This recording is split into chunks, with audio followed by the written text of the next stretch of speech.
Hey everyone, it's Jerry at the Fledge. Welcome to another episode of Every Damn Day. And today on the show, I've got my new friend Dylan with Vision Alley. How you doing, Dylan? Doing pretty good. How you doing, Jerry? I'm doing well. Good. What you been up to today? Well, it's a new year. I actually fell asleep really early last night. Didn't really have any energy surrounding the ball drop, so I fell asleep and I woke myself up out of sleep at 5 o'clock and got to it. Yeah. Did you get dressed like that at 5 o'clock, or do you? Uh, I took my shower at about 7:30, and then I told myself that this is the year I'm going to start taking myself serious again. So if you knew me in college, this is something that I did every single day, and I saw myself driving more in college, and as an entrepreneur, I got a little lazy. I comfortable working from home with the coronavirus and everything. I was like, I can wear a t-shirt and sweatpants every day, and so that's what drove me to put this on today. Yeah, I've got a COVID uniform that involves a hat and a hoodie, and then some T-shirt and usually the same pants for about 20 days in a I, row. I feel that I'm on the same thing typically. So, so why don't you tell us about Dylan and tell us about some of the projects that you're working on? So my name is Dylan Mead. I graduated from Marshall High School. You might not believe this, but I almost dropped out of high school. I got a little apathetic, and then I found myself, making it through it. And when I started college, I started recognizing that my ambition was higher than not I don't want to say my competitors, but my peers. I saw that I was a pretty driven individual, and college wasn't as hard as I believed it to be. So I set out for big things from day one of college, post high school. I was a wrestler, and that's kind of what I expected from myself. I expected myself to be a combatant. My senior year, I was this close to signing up for the military and just going ahead and becoming a weapon, because wrestling was my niche, and that's where I spent most of my time. And since going to college, I was an English major. I liked writing a lot, and I found that my professors really appreciated my art of writing, and I ran away with that. And one of my mentors, Dr. McCaleb from Kellogg Community College, which is down in Battle Creek, he was actually a doctor of English, and I was like, "Oh, doctor, I like how that sounds." So I set out goals to become get a doctorate, in a meeting with him one day, I asked him, I said, "Are you happy?" And he's like, and I was like, well, then maybe that's not what I want to do. So then I got introduced to politics. I started the track of political science, and from there, I wanted to. It was I took that as a pre-law major. I wanted to become an attorney, and I was doing that up until 2018.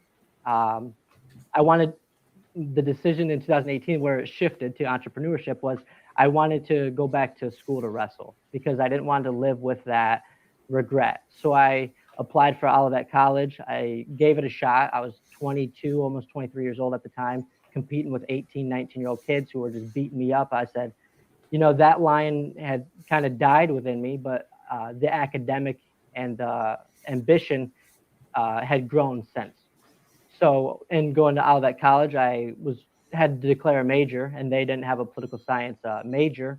So I chose business because business law, thanks to Reed Felsing. I'm not sure if Reed will see this, but he actually got me on the path to business law. He was my first business law professor, and I really appreciated contracts. And so I went to school for business law, for business, anticipating going to law school for business law. And in that first year, I developed a business model, scholarly Picasso's, and I put so much work and detail into it. By the end of the first year at Olivet College, I just wanted to bring it to life because I had to employ myself. So, in that summer, so in 2019, we launched Scholarly Picasso's, my first business, and we started running away with it. The first summer, we saw a lot of success, more success than I had saw in my past. And when I went back to school, I didn't get as much value as I was anticipating. So I kind of let's say I dropped out, I stepped away from academics because I had been involved for 7 years off and on, 6 years off and on. And ever since then, I've just been an entrepreneur. Yeah. So I want to talk about something. I forgot to talk to you about it before we got started. Absolutely. But you switched from English and into a political science type of career, right? Right. And you and I, we agreed we're not going to talk about politics on the show, but I do want to mention something because I think it's important. Okay. You and I don't necessarily share the exact same view of politics. Right. Is that fair to say? That's very fair. And we're sitting here on our first day of our new year, and you and I agreed we're going to keep that to the side. We might have a beer someday, I don't even know if we drink, but we might have a beer over it someday. But you and I are going to put that to the side, and we're going to move forward, and we're going to make the best community we can make, that we can control. And I respect you for that. And yeah, so that's that subject. It's out of our way, unless you wanted to comment on something. I mean, the first time we had a meeting, when I reached out to you, we scheduled a meeting on a Monday, and I remember the first thing you said to me, you're like, can you work with liberals? And I absolutely, because the more that I dug into the political science realm and politics, I was upset a lot, and I was upset that people didn't perceive the world the same way I did, and that's when I became more loving. I'm compassionate, but at the time I was looking at, I was an economics minor. I was looking at metrics. I was looking at demographics. I was looking at numbers, and I went to work for when I was in school, I went to work in a retirement facility working with people with dementia because I wanted to bring myself down to earth. My head was always in the clouds, and it still is, and that's just kind of a trait of mine. But I just got to throw Sean Watson Davis. She worked with her. She has a channel called That Lady Miss Betty, where she documented her journey with her mother through dementia and the side effects of Alzheimer's and all of that. So just a shout out to Sean, and a shout out for you for doing that. How you doing, Sean? Shout out. It was honestly one of the best things I could have ever done for myself, for my family, and granted at the time I didn't have a huge family, but it brought the compassion out of me. I saw life, I saw death, and I appreciated human beings for, who they were more than what the demographics said, Yeah. So I think you and I have met like 2 or 3 times. 3 times now? Besides this is our third. Okay. And you weren't what I expected you to be. You have a lot of compassion, and that shows in a lot of things that you and I have talked about, some that we'll talk about today, but some that we won't talk about yet. But so tell us about Vision Alley. Tell us more about that. So in March of 2020, I was operating my painting company, and I had aspirations just to quit painting. It was taking 80 hours a week, and my buddy, which is now my partner, we came together one night, and he had aspirations to do something larger as well. So we, at the end of that painting job, the state actually shut down. So we had a lot of free time, and B, we couldn't make any more business. Our revenue stream had essentially came to a halt. So we started brainstorming, and we came up with Vision Alley as an avenue to introduce ourselves to e-commerce. And what Vision Alley is for us, and it's growing every day, and it's rebranding. We're fine tuning it, but what it is it was an avenue for us to self-expression, an avenue for us to do marketing for ourselves and to have fun on the platform of the social media, and self-discovery, because we're still young entrepreneurs learning about ourselves every single day, and mission control. So that's where the vision of Vision Alley comes in, is because we focus on the light at the end of the tunnel constantly. So we started with clothing, and we ran with that for a little while. And I don't know necessarily where I shifted from clothing. We still have clothing, and I just came out with a new line, and I just haven't dropped it. I gave it to my family for Christmas. I actually anticipate to drop it in the next couple of days in light of this podcast. But so Vision Alley was created for us for e-commerce, really, and to express ourselves as entrepreneurs. And it's been molded. Sorry. Well, before we forget, let's throw a website out here. Can we put a website up where someone could buy that or look for that being announced? Yeah, it'll be vision-alley.com. And right now it's actually not published, but like I said, we're in the development stages. My problem is that I'm always in the lab because I love creating businesses, and that came to light a lot this year as Vision Alley has constantly been rebranded. And so Vision Alley has matured and we've grown with it, and where we are now is Vision Alley Marketing. So we'll also have a Substack, which will be a page on vision-alley.com, which is visionalleymarketing.com. Okay. We'll I'm going to publish that later when you tell me to publish it. So I'm not going to put it out there right now. You okay with that? Absolutely. So I built a couple software companies and sold them off. And on both of the efforts, one of the things I did right in the beginning was start using the software to manage my own processes. And you're following, not in my footprint, on your own, a similar model. You're going to use your services on yourself and make sure that they're effective, right? Absolutely. And I just love that model. And how's it going? Where are you at it? It's going really well. So my problem, the reason I came up with Vision Alley Marketing was because, one, the market demands it, especially in the social media marketing because it's such a new platform. But I think that it's important to prove your process. It's always, if you want an investor, you have to prove that your process is effective because you can't sell something that you don't know if it works. And that's why we're practicing it now. And I've been dabbling in social media marketing throughout the course of Scholarly Picasso's and as Vision Alley has been maturing, but I saw that there was a huge market demand for it. So that's when I've been learning more and more about it because like I said, the market just demands it. And we're seeing success. The engagement is really increasing. I thought that it was about me, but marketing is not about the individual. It's about the customer. It's about who you're talking to. Yeah. And you signed up for, I don't know if it was called a workshop or a series of webinars. Do you want to give a shout out to that? Because I think you're really enjoying that, right? Yeah. TyLopez.com. He's one of the top 5 marketers, social media and digital marketers in the world. And he just has so much value to add. And that's, I'm trying to be specific. So we went with this module and we're focusing, and every single day there's just so much value. And like I was telling you before the show, it's really, I've planted the seed in my head. I'm starting to understand the metrics and more than just the creativity of the social media and marketing. And it's been an incredible journey thus far, and we're just getting started. Yeah. Do you think, so you must have a pretty strong math background with being in economics, right? And maybe statistics.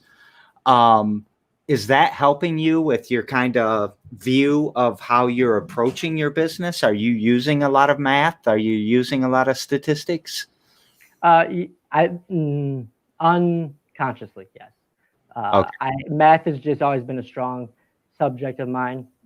Public speaking is a good one of mine. And statistics, I took it and it wasn't difficult for me. I didn't excel in high school because I was a wrestler and that's all I cared about. But math has just always come naturally to me, and looking at numbers and stuff is just natural to me.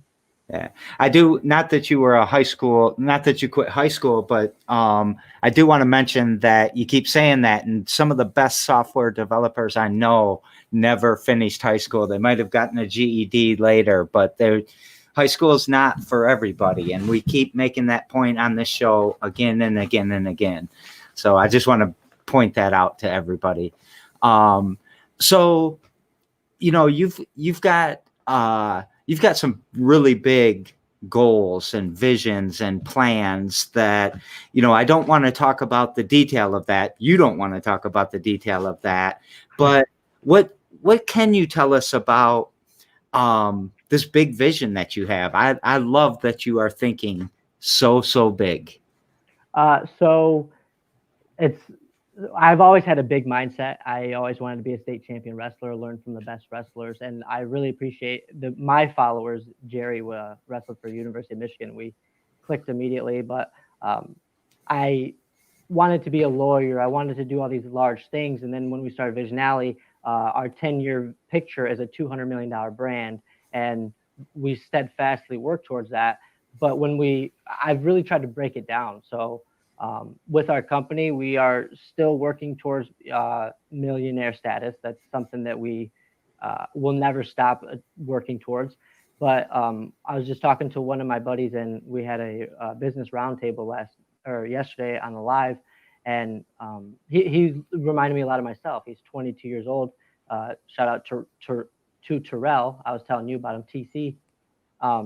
And I was telling him, like, we break it down now. I'm trying to be more specific, because with looking at that big vision, there's a lot of room for failure, and failure is inevitable, but it's always geared me in a different way. And that's something that I kind of want to get away from, because I love creating businesses, and it's so easy for me. So when I don't see the success that I anticipate, I'm like, oh, I could just start another one. But breaking the goal down, and I wanted to actually talk about that a little bit. It was just the being specific. Today we're looking to hit a nail on the head, not every single nail that's on the board.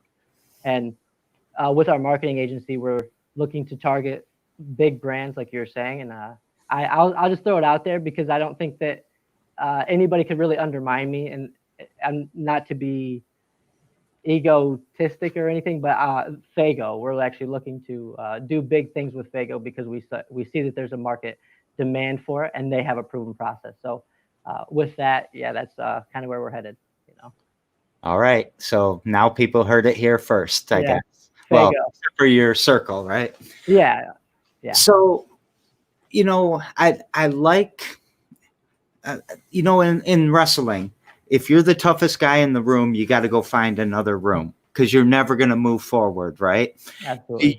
Do you see you're switching from business to business as you finding that other room? I think it's just, it might not necessarily be that I'm the best at them. I think what it is for me is, like you said, if you're the best in the room, you have to find another room. For me, I wasn't in the right rooms. I was putting a lot of energy and time towards something that once I figured it out, I was like, maybe that's not for me. There's people that I've helped create clothing brands, that have piggybacked off of Vision Alley and the model, and they're doing much better than I would have done with the clothing, because I'm not a designer. I liked the thought of selling clothing to push the vision and push the social mission, but the marketing of it and the pursuit of it wasn't necessarily my niche. So I've been finding different rooms, like you said, to put myself in the right room.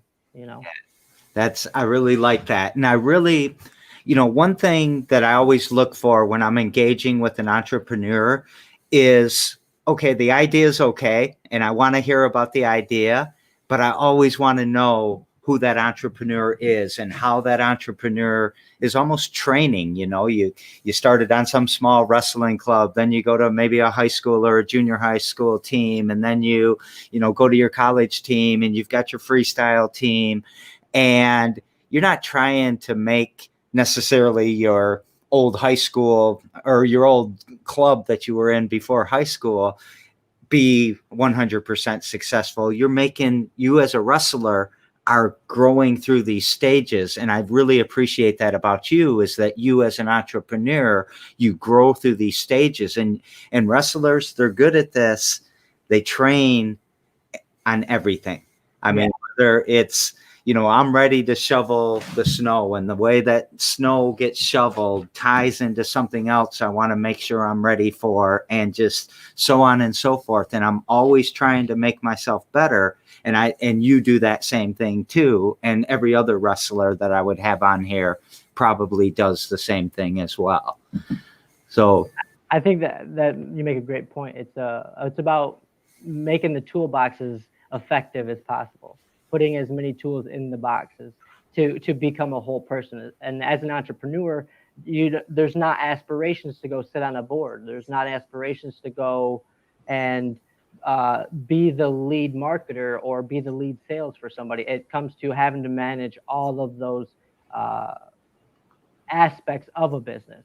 So when I had, for example, why we started Visionary Marketing was because that was something I wasn't strong at. And moving forward, to be a successful entrepreneur, I have to understand the processes, master the processes, and implement the process. And if I neglect that, then I'm failing as an entrepreneur. Yeah. If I don't have a good, if I get a good stand up or a good switch, or if I don't have a good single leg or a pick, an ankle pick, I have, there's one move you can have, but without it, you're not going to be that state champion or national champion. Yeah. So I'm going to switch over to a little bit of your personal life, if you don't mind. Would you mind answering the question, how many kids are you going to have and why? Because I love the answer. Well, we anticipate 7. So this is something that I love. I love people. And it really started since my niece was born when I was in 7th grade, and I was very involved in her life. And I told myself that the earliest I would have a kid was 17, and I would be okay with that. As I grew older, I was like, I need to be a little bit more established to create this family. But my wife and I, we discussed this before we started dating. So if she's probably watching this, and if she's like, hey, we slow down a little bit, 7 kids. And because I have a big heart, and I think that the more people that I can impact and give my system of thinking and my heart to, they can impact the world. It's just exponential love, Yeah. Boy or girl, they're going to wrestle? Yeah, all of them. Absolutely. The character development is unmatched. Yeah, I 100% agree. And I think we talked a little bit about women's wrestling getting so big. Did you say, you told me a scholarship statistic, right?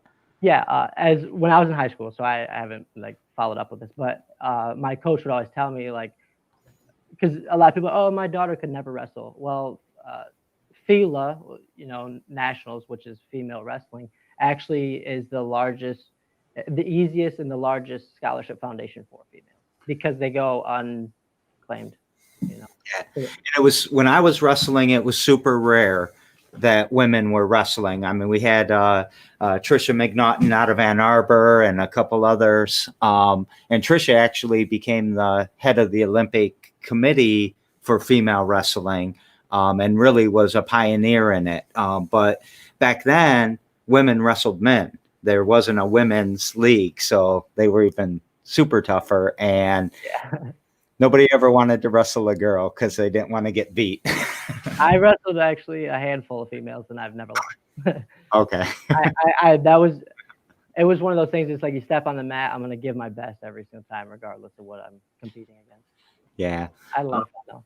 I think at that time it was starting to get a little more normal, though. In the 80s, it was still not, you didn't know what to do. You didn't have that mentality because you weren't prepared at all. Right. So, how would you sum up your mission, and that either as just what you're doing with Vision Alley, and I don't mean just as a diminishing, but because you're so much more than Vision Alley, how would you sum up that vision or your own personal vision? My vision is to impact the world and change lives and create a family that can help other people. I love helping people, and I'm one of those people that I'll give food off of my plate for somebody else. I pursue wealth, but in that I would go hungry giving my wealth away, because that's just the person that I am. I don't know. I'm ambitious, but my ambitions is really to take care of my mom. It started with my mom. My mom was a factory worker. She still is, and she's getting older. And she got me to where I was, and I took it upon myself when I was in college. I told myself my freshman year that my goal is to take care of my mother. That person's dear to me. That woman is dear to me, and she's quit smoking. I've encouraged her to do that, and now it's went from my mom to wanting to take care of every single individual that I possibly can. And that's just my mission, is love, spread love. How, as you're on this mission towards wealth, I see capitalism in two ways. There's capitalism that Smith intended, that had a moral compass, and then there's capitalism that has no moral compass, and you'll get pharmaceuticals like Purdue Pharmaceutical and those bastards at the Sickler family, where they'll just kill everybody for their own profit. And then you have other, socially driven companies that don't even want to profit. And I don't see you in there. But are you ever worried about losing your moral compass, your compassion, your quest for love? Not quest, but I don't believe so. Because it's so ingrained. Like when I started, it's actually good that you asked me that, because now I can backtrack a little bit. When in my business model that I was creating in college, I took a leadership class that was about social missions. It talked about Red Cross. It talked about Tom's shoes, like every pair of shoes that you buy from Tom's, they donate a pair. And I put that into my business model. And I've always preached education. I was involved for, like I said, 6 years, and I still love to. I tutored a lot. I helped a lot of people. So Scholarly Picassos was actually created not only as a job, but it was to encourage students to make it through college. I could tutor them. I'd put them in front of me so I can influence them, and also to encourage people that wouldn't typically get an education to say, hey, like, perpetually grow. Education is really the hill into the future. And I another thing I wanted to address too is when you talk about the two types of capitalism, and I've been kind of preaching this a lot lately, is I want to get to the Bill Gates status, because like he created regardless of how anybody feels about Bill Gates, but he created Microsoft, created this wealth, and now he's in Africa. He's changing the world. He's eradicating plague, and all these vaccinations that they're creating. Regardless of how anybody feels about vaccinations, he's out there doing social missions every single day. Jeff Bezos is the same way. Like he worked his ass off for 10 years, and now his life is dedicated towards making the world a better place, And I think that that's just so incredible, because ultimately, like, the government can take care of you. People believe that it can, but ultimately corporations are going to be the ones that influence you, because that's where you get your paycheck, and that's where you get your, for example, Amazon, that's where you get your products. And if you can take care of more people with the wealth, because you need wealth to take care of people, you can't just make something out of nothing. All right. So is there something you do every damn day that pushes your mission forward, or that pushes you towards that vision more? Yeah, that's all I do. I live and breathe it. I educate myself, and I implement. I make sales. So right now, Vision Alley, we don't necessarily push the merchandise, but we sell unbranded merchandise on Facebook Marketplace. I actually wrote a book to help people, learn how to hustle, because hustle is what you do when in pursuit of your dreams. Everything comes to those who hustle while they wait. But I just hustle, and I learn, and I influence. That's what I do every damn day. So Sean out here has a question that I think is worth talking a little bit about. How and why is wrestling such a character developer? It's such a good question. So, like, we'll start from the top. Bill Gates, Dan Gabe. Gates. I don't know why that missed it. He said once you wrestled, everything else in life is easy. It's because the discipline. I think discipline is one of the most important characteristics that you can develop, and it comes from managing your weight. 7 days a week, every single day of the year. You have to manage your weight. You have to remain disciplined, because as soon as you let yourself slip, that's when you fall off from where you want to be. And not only it teaches you balance, not only physical balance, but you can learn to balance your life, because you see that when you start to fall over one way, you're going to get turned and you get placed on your back. So it's about just every single aspect of wrestling is so applicable to life.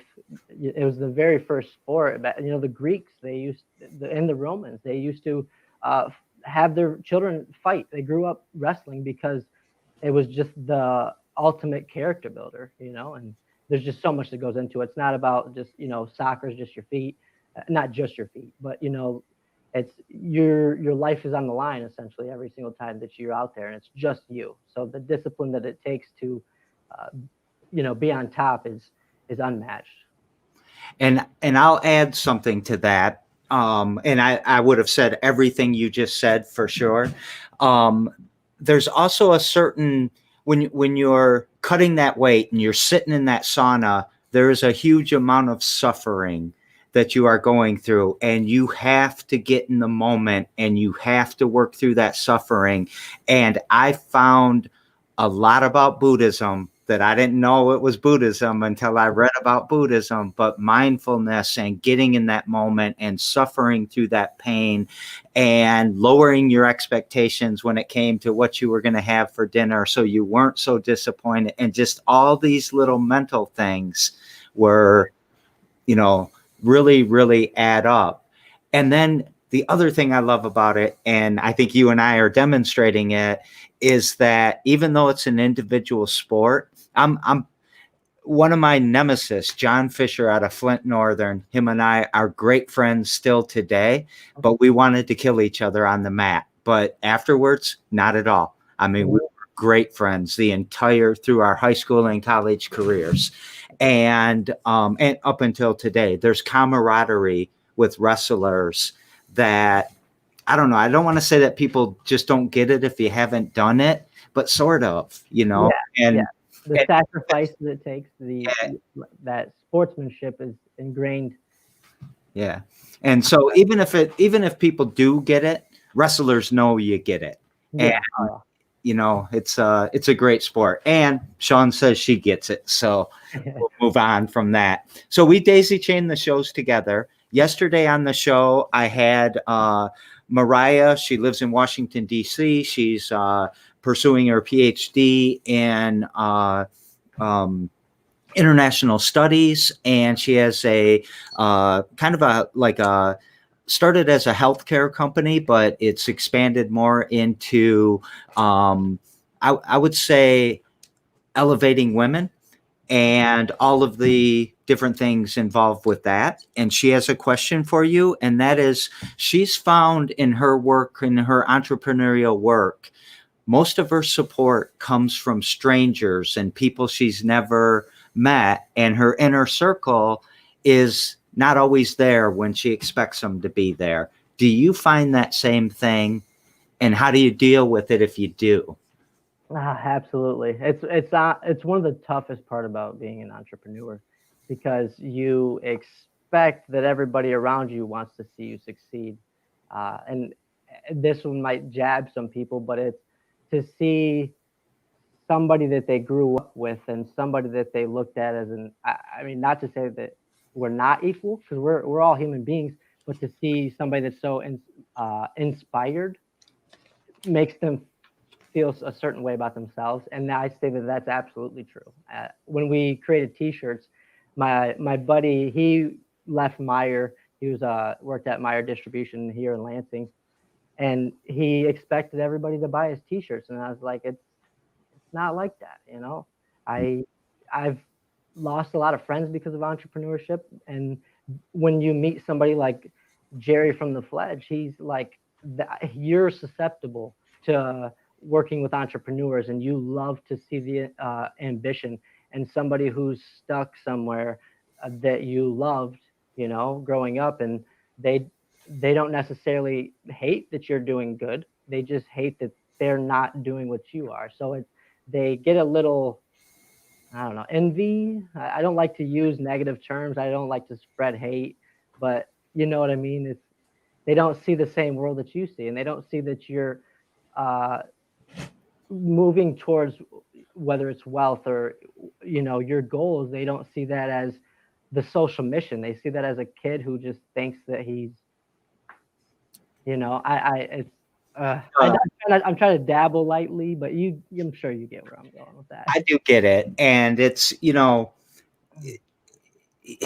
I think it's very, very common with entrepreneurs as they start out in the beginning, and their mom and their wife and their kids all love the idea, and you've got a lot of support, but that's not always objective, right? Because your mom's going to love everything, your wife's going to pretty much love everything. And then as you start to grow away from that and other people are involved, they start to kind of forget that part, right? And it just and I'm not saying that your wife or your mom don't support you, because I'm sure that they do, but the other people that are making up kind of that sphere around you start to, I don't know, walk away from it for some reason. And I think it's super common. I think it's great that you actually introduced that point to me, because I was looking at it from like a friend's perspective. But yes, if you don't grow up around entrepreneurs and you don't grow up around success, they can't necessarily see it.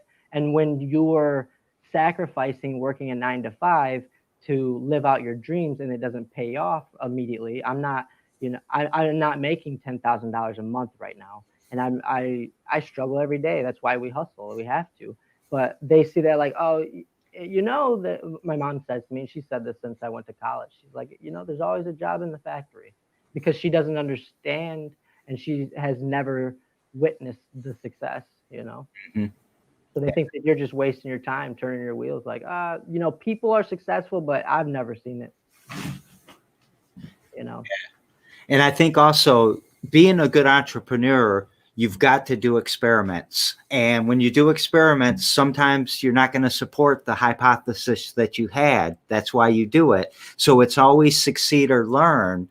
And if they're only seeing the learning parts, they don't understand that, you got to collect some no's, you got to make some mistakes, you've got to learn for yourself certain things, just like wrestling, right? You level up, you're constantly leveling up, and you're constantly learning from your mistakes, and there's no failure because it just keeps going forever. Yeah. And when you fail, they're just like, we expected it. So go ahead and get you a job so you can take care of your family. Yeah. It's tough. It's a tough world. And a lot of times, one of my professors told me, and she's the provost and I love her to death, and she's still a mentor of mine today.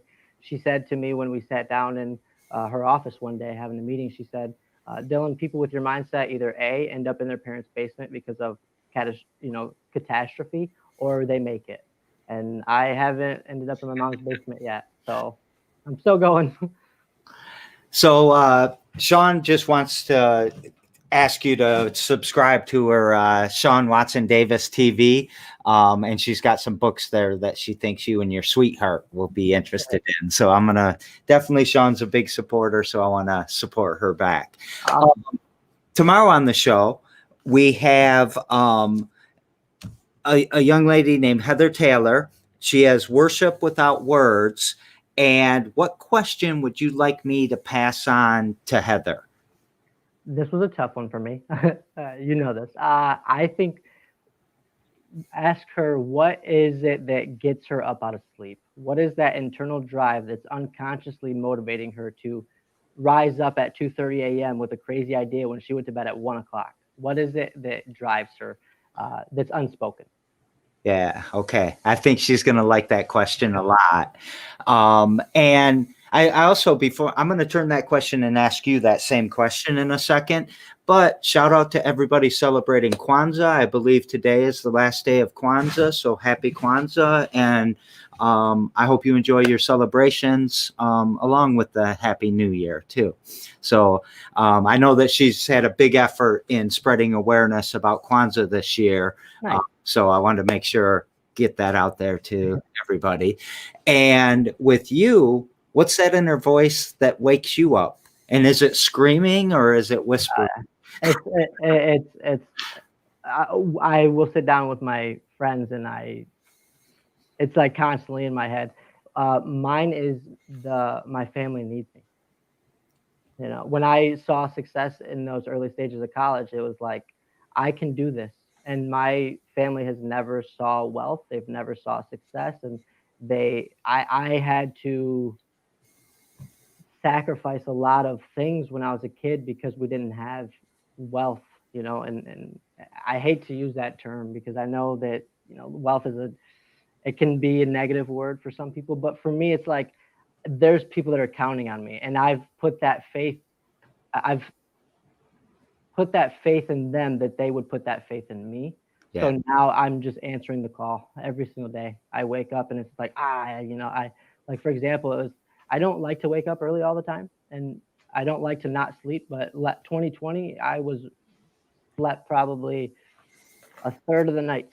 That sounds ridiculous, but it's true. My family needs me. Yeah. I think with, taking care of my family, the world needs me, and it's putting a lot of weight on my shoulders. But at the same time, like that's what I want my family's legacy to be, is taking care of people, spreading love. Is your wife Alexandra? That is my wife. Is she comment on there? What'd she say? Not only does it scream to him, he screams it to his wife at 3 a.m. as well. So your eureka moments at 3 a.m. Yeah. So I think the other thing, and your wife watching, I don't know that I've ever said this with somebody's wife or somebody's partner watching, but when you take a risk as an entrepreneur and you're married and you have kids, you're bringing them with you on that journey to manage and mitigate that risk. Oh, and but I think that Alexandra knows that, right? Oh yeah. She's very aware of what's going on. So as we get ready to wrap up, first of all, Happy New Year to you and your family and everybody out there who's watching. I very often, yesterday blends into today, and we still have cases, we still have shutdowns, we still have economic hardships. And so I don't always celebrate that little click of the top or tick of the clock. Mm-hmm. There's all kinds of ways to go wrong with that sentence.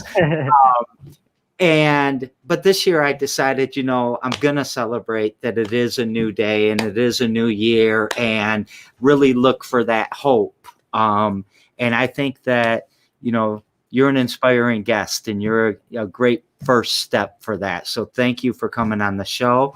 Thank you. And what I'd like to ask you is, what would you like to take us out with?